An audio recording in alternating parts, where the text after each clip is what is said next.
Michael here from Hello Cupcake, it's me. Um, I had such a good uh, feedback from the last video that I did that I thought that I would go ahead and try another one. Today I just wanted to talk about some of the things that I do to help me through my manic moments and just some of the things that go through my head at the time. I really haven't had a manic moment, thank God, for probably about 3 weeks now, but usually whenever I do have those manic, bipolar, just mood swings, a lot of times what I do is, if if I'm feeling really upset and angry at the time, I'll just try to put myself to bed, and usually what I do is I have some really high-powered cough syrup, and I'll take a Xanax and take a little drink of that, and within 10 or 15 minutes I'm completely knocked out, and when I wake up I typically feel better, but when it's just the depression that's kicking in and I'm really feeling down and not up to par, which unfortunately has been a lot lately, but I also think that that's part of um,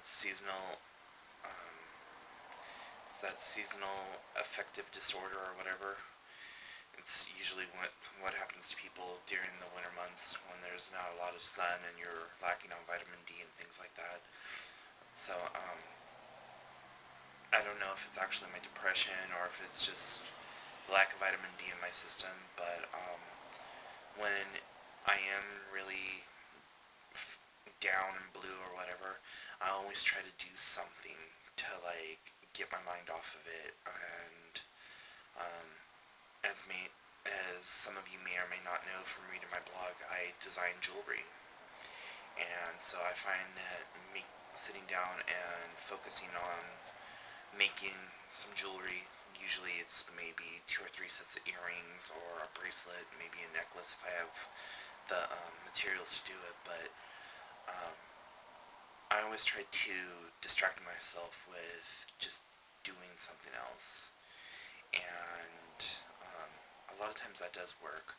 What I found out, what helps me the most though, is actually just getting up and going outside and maybe even going for a small walk or going to a local Goodwill or some kind of thrift store. I do a lot of retail therapy and that really does hurt the pocketbook. Feels great at the time, but later on you see the bill and you get even more depressed. But yeah, retail therapy is something that works really well for me because I just feel like I give a lot to everyone all the time, and so when I take that time out and buy myself something, it feels kind of good. So that's what a lot of my cycling does is I make jewelry, then I sell it, and then I use that money to buy things for myself. So it kind of all interconnects with each other and works out really well. Um,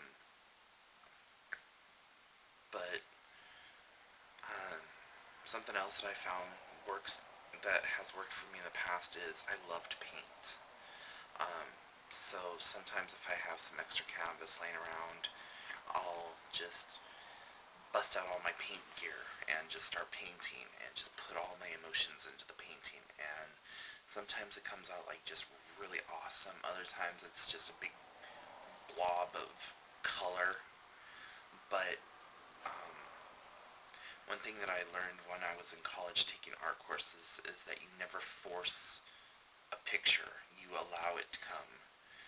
And so looking back months later at some of my artwork, I can really just tell kind of the mood that I was in at the time and the expressions that come out and things like that.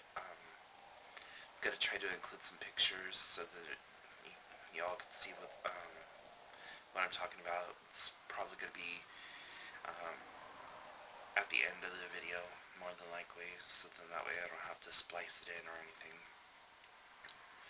Um, but yeah, I find that just doing something keeps me sane, focused, centered, grounded, whatever you want to call it. Um, I used to play video games a lot, and I I don't do that as much as I used to, just mainly because I have a couple of outdated gaming systems. Like I have a GameCube, a classic 8-bit Nintendo, and a Nintendo DS.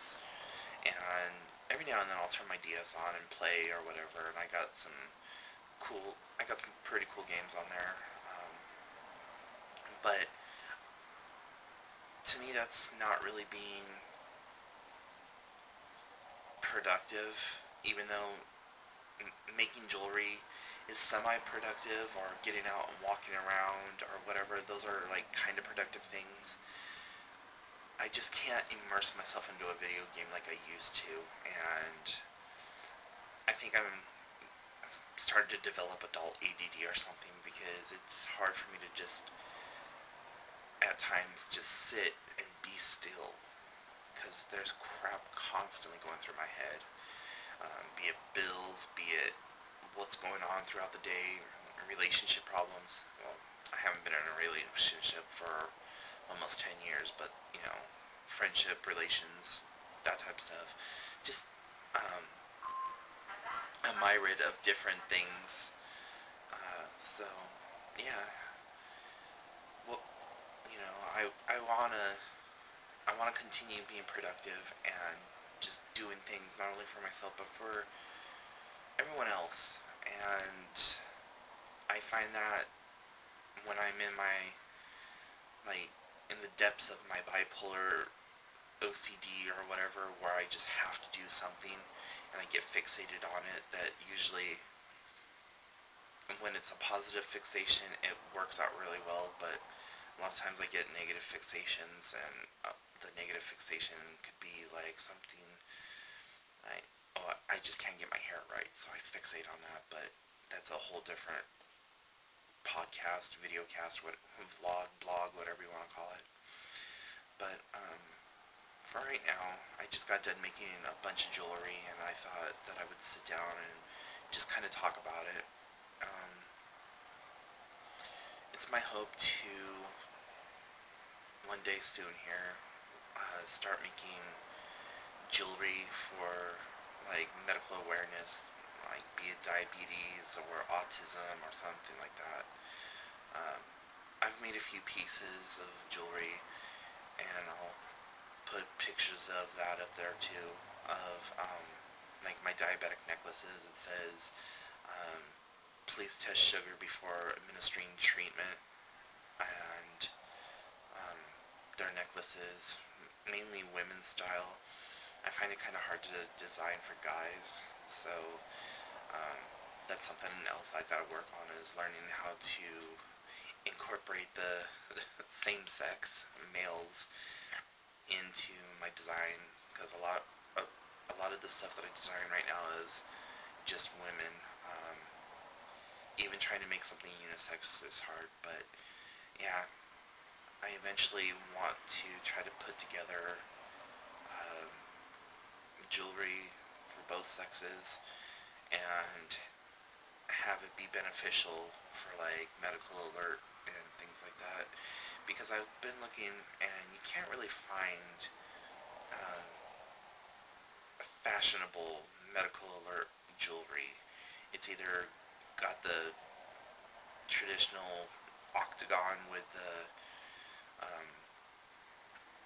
snake and staff symbol. I'm forgetting what that's called right now, and you know, the little red cross symbol or anything like that. You don't see it on like this really pretty necklace that's beaded or has wire wrapping or anything like that. So that's kind of what I'd like to strive to do. And I've come across a couple of really awesome websites on Facebook and things like that, that's really kind of inspired me. There's one called Downrange Designs on Facebook that is military inspired, that looking at some of the designs that they have on that website really got me kind of in the creative flow, and um, it's just something I want to do. I want to take the productivity of my Manic Time and be able to either profit from it or benefit somebody else from it. So I think that's a lot of why I do the jewelry. But anyways, so I pose the question to you all. What do you do for during your manic times, or when you're depressed? Is there any kind of special arts and crafts and hobbies that you try to do? What do you try to do to get yourself out of your funk at the time? And yeah, so just throw back a couple comments or whatever. I really look forward to um, reading them, hearing them. If you want to do a video response, that would be totally awesome. In the meantime, I'm just going to go back to work now and maybe make another set of earrings and do a bracelet.